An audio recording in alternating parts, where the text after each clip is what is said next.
Imagine this: a woman who once walked in Versace gowns, whose face graced the covers of Vogue across Europe, who whispered into the ears of Eric Clapton and Mick Jagger. One day, she appeared in the political arena, arm in arm with the President of France, smiling beneath the flashing lights of the Élysée Palace.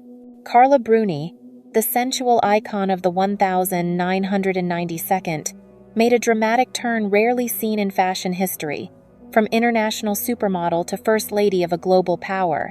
With the languid poise of a Parisienne and dreamy eyes as if humming an Italian love song, she left France bewildered. The fashion world murmured, "How can a former nude model become a national symbol?"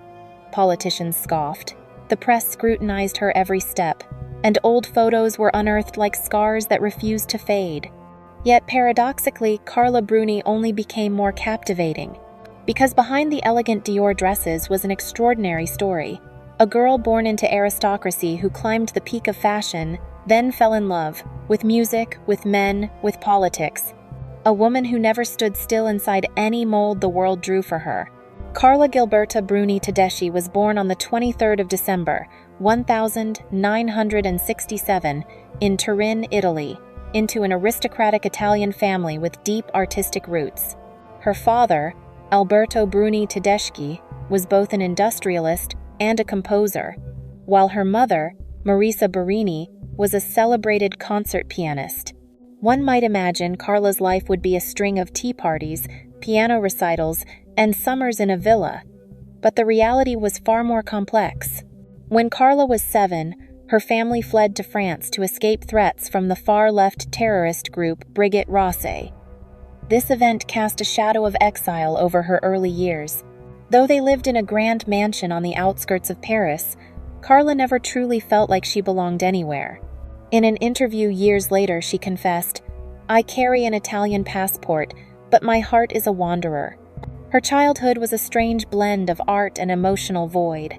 Surrounded by classical music and antique furniture, she learned piano, read Baudelaire, and began composing. Yet she also grew up in the shadow of her older sister, Valeria Bruni Tedeschi, a promising actress. Carla was quiet, observant, intelligent, always searching for a place of her own within a world too refined, too structured. Things became even more tangled in 1996, when Carla discovered that the man she had always called father was not her biological parent. Her real father was Maurizio Remert, a Brazilian businessman whom her mother had passionately loved in the 1962nd. The secret had been hidden for nearly 30 years, and its revelation shook Carla to her core. She didn't rebel, but she began a deeper search for herself. A Carla not defined by lineage or tradition, but by freedom and sensuality. Growing up in an artistic yet demanding household, Carla matured quickly. Her sad eyes and enigmatic beauty stood out among Parisian girls. She looked as if she had lived through more than one lifetime.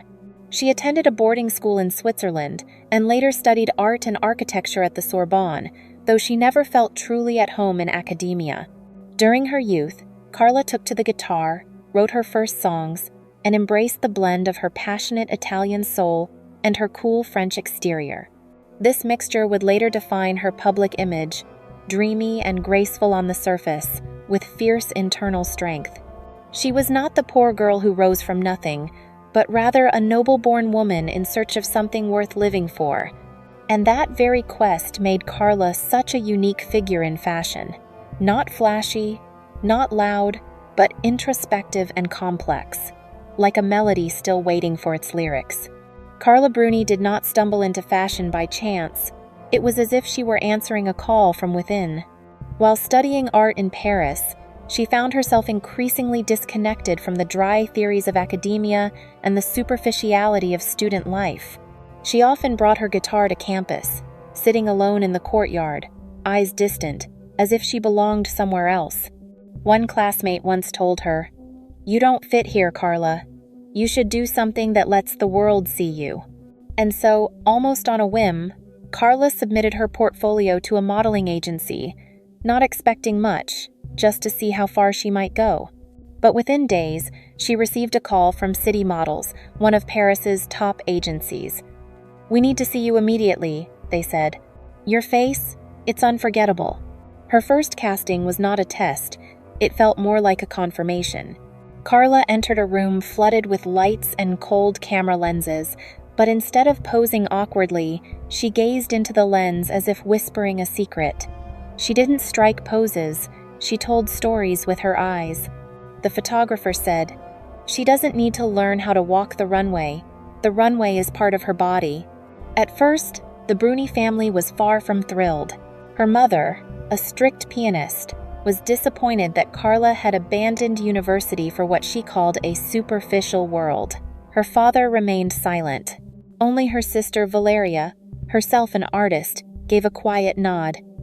"You'll be fine if you know what you're searching for." But even Carla wasn't sure. The early days of modeling were a gamble with her own confidence. She attended auditions, got rejected, then invited to Milan, London, Tokyo. In a test shoot in Italy, she wore a simple dress, her hair loose. A Japanese photographer exclaimed, "She is complete stillness, and that's what makes her more magnetic than anyone." Carla didn't look like the typical runway girl of the time, not towering, not hard-edged. Instead, she was soft, delicate, and carried something ungraspable within.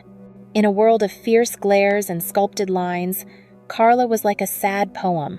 She began to land campaigns with Guess, Christian Dior, and most notably, Givenchy.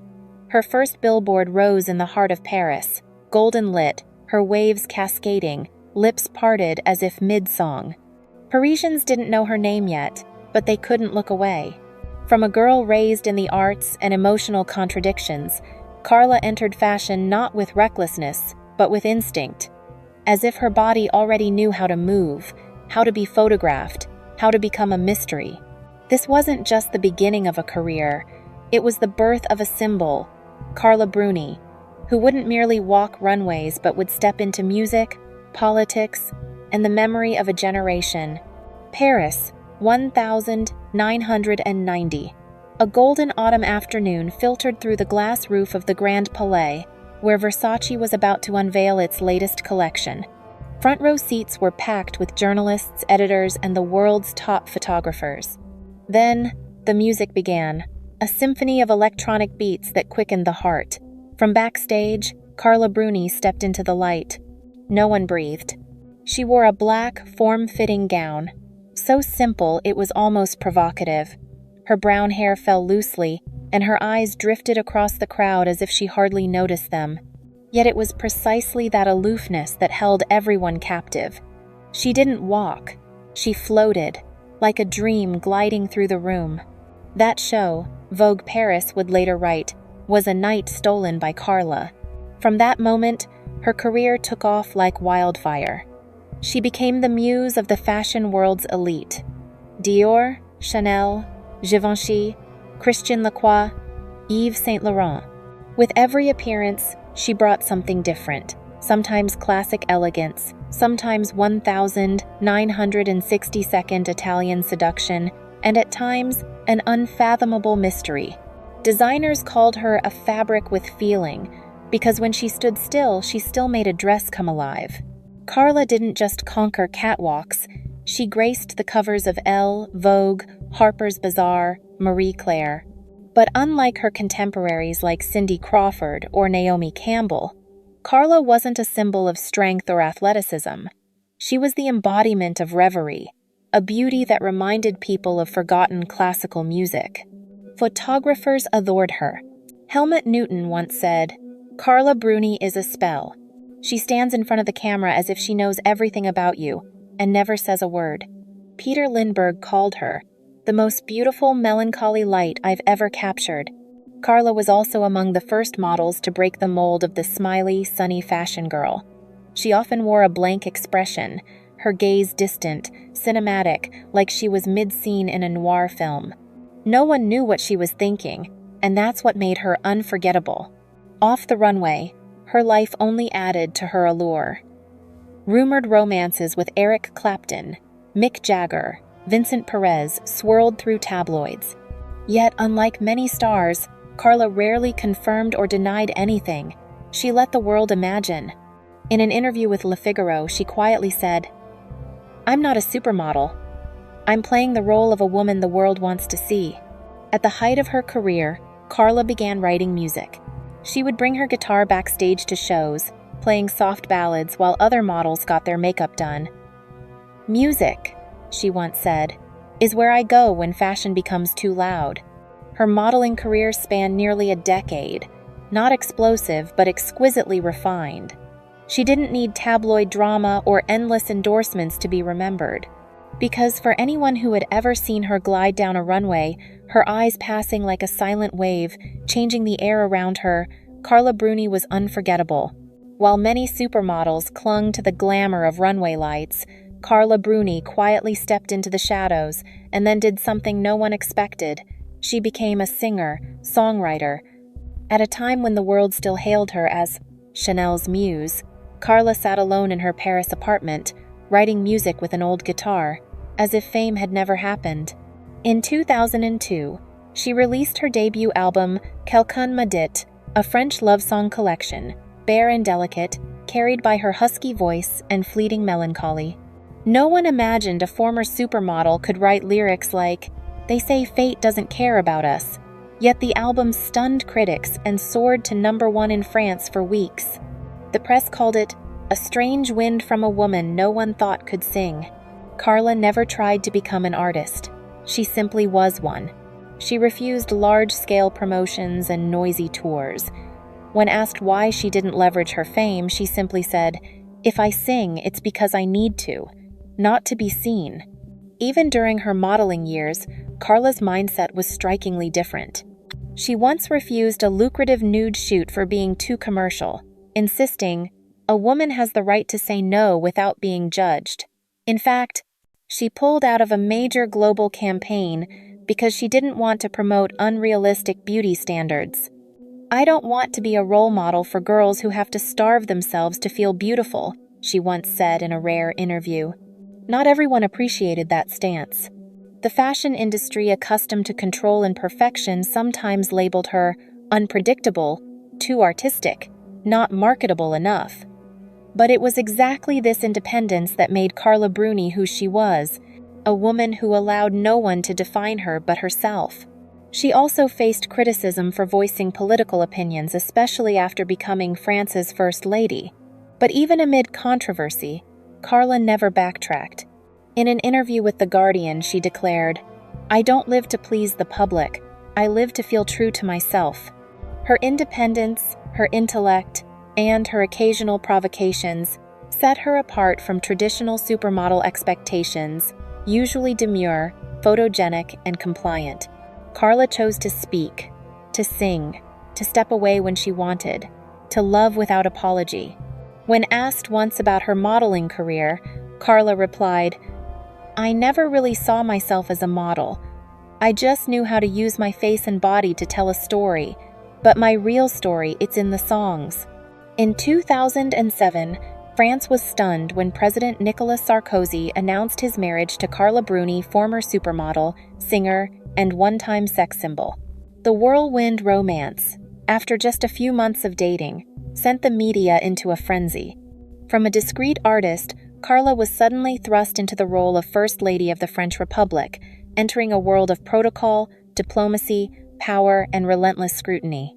People said Carla had abandoned art in exchange for influence. A woman once known for her free spirit and sensuality now stood in a cage of public expectations. Every gesture, every word was dissected by the press. The clothes she wore weren't fashion statements anymore. They were debates on whether they were appropriate for the First Lady. The media went digging. Nude photos from Carla's modeling past were reprinted in American tabloids with provocative headlines like, "First Lady of France, exposed." One of her naked portraits was even auctioned in New York, causing an uproar among conservatives.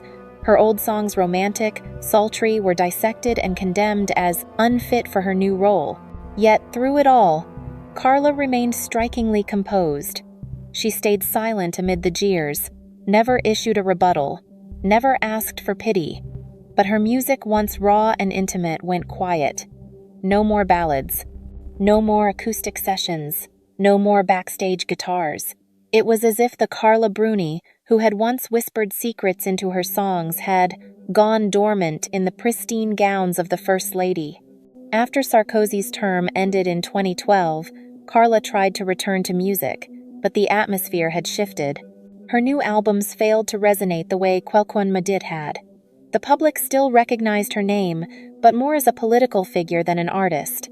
Some even mocked her, saying, "Her voice now echoes of politics." Though she released music and engaged in occasional public work, Carla never recaptured her former brilliance. She hadn't disappeared entirely, but she no longer stood in the spotlight. Old fans missed her. New listeners couldn't connect. Somehow, Carla Bruni had fallen out of her own time. On social media, she appears now as a mother, a wife, sometimes a quiet performer in small venues. But there are no more flashing lights, no viral songs, no images etched into the city's memory. To the younger generation, her name is more myth than reality, faint and distant. Carla's disappearance didn't come from scandal or catastrophe. It came from choice. The choice to retreat, to go silent, to build a private life in a world that demands constant exposure. It was a soft vanishing, no breakdown, no drama, only echoes left behind, like a lone guitar chord drifting through an empty room. Carla Bruni didn't leave behind a fashion empire. She doesn't hold a Grammy or dominate streaming charts. But she left something far rarer, the freedom to define herself. From supermodel to singer, from artist's muse to first lady, from symbol of sensuality to quiet mother, Carla never let the world dictate who she was. Every turn in her life was a curve no one expected, yet each felt deliberate, as if she'd already heard the score of her own story and was simply playing it note by note. People may forget Chanel shows from 1994 or the haunting ballads of 2002, but Carla's eyes, that soft, guarded gaze, hiding a secret sadness, remain. In fashion's memory, in music's archives, in the bittersweet legacy of a France that once doubted her. And maybe the final question isn't, who was Carla Bruni? But rather, if she were just beginning today, would the world be big enough to contain all of her?